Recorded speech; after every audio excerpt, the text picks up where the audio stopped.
This is made out of thermoplastics, a polypropylene with carbon fiber. We made this using hot stamping. That looks like a very difficult part to press. You know what it is to press this? INEGI, as part of consortium, won a prestigious JEC award. Go check it out. Hey, what up? So we are here with INEGI, and I have with me Rodrigo. Hey man, how you doing? Hello. Hey, tell me a little bit more about your company. You're coming straight from Portugal, and we're quite keen to hear about you guys. Yeah, so INEGI, it's a private non-profit organization. So we are an institute, one of the biggest teams that we have in our institute.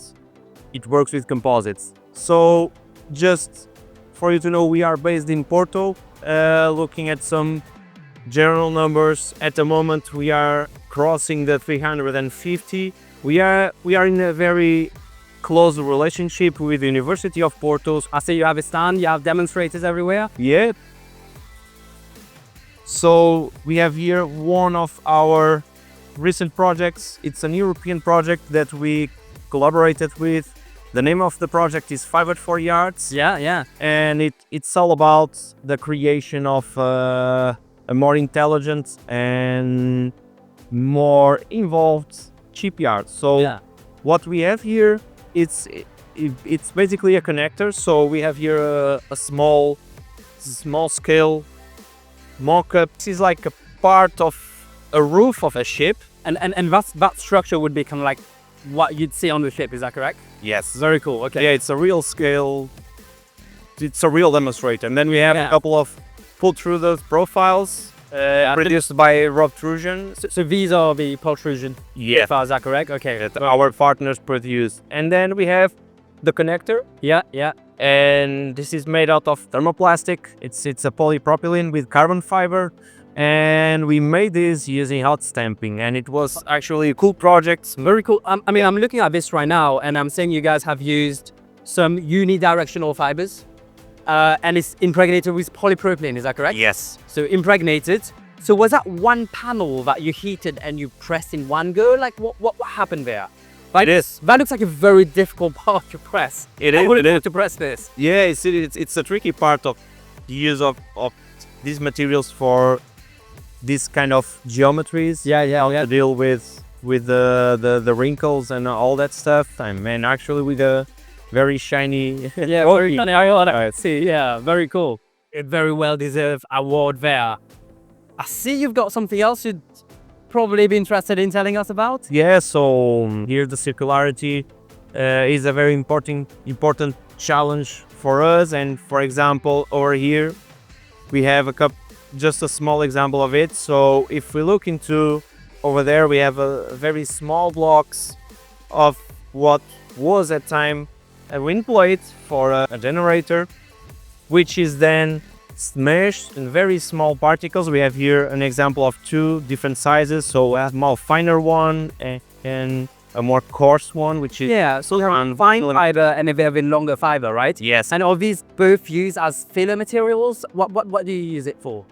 Basically, they can be, it's fillers. It can be mixed with the base polymer. In this case, we have polypropylene, which is basically the white flask. And then at the end, using our extruders, they can be combined. And at the end, we have something like this. So basically, it can be used to produce pellets to use then with injection.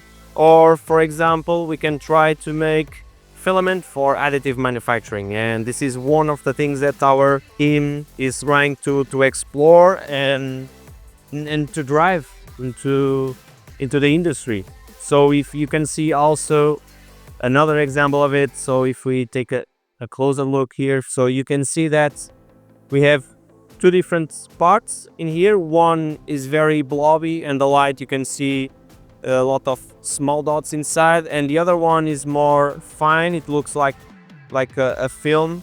So these small samples, they have carbon nanotubes inside. Okay. And what differs from one to the other is the dispersion conditions. So what does it do then when you disperse your nanofibers within it?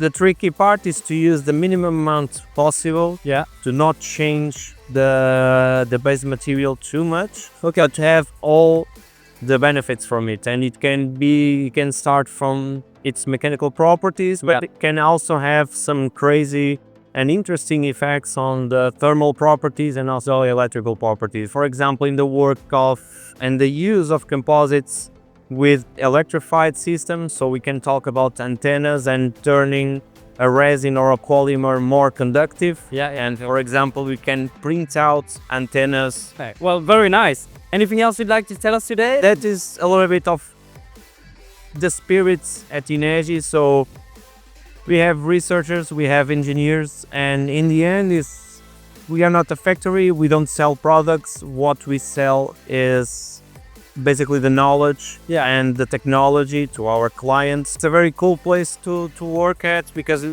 we are able to experience a little bit of everything, and it's a very interesting place. It's totally worth it, so I'm very happy to It's been really cool actually coming around and looking at people we haven't had the chance to see, and then like yourself, you're doing work and you're winning awards. It's so cool. Yeah, so thank you so much for your time, Rodrigo. Like, absolutely appreciate. Thank you so much. Absolute legend, and you're a gentleman. Thank you Very much. Bye bye.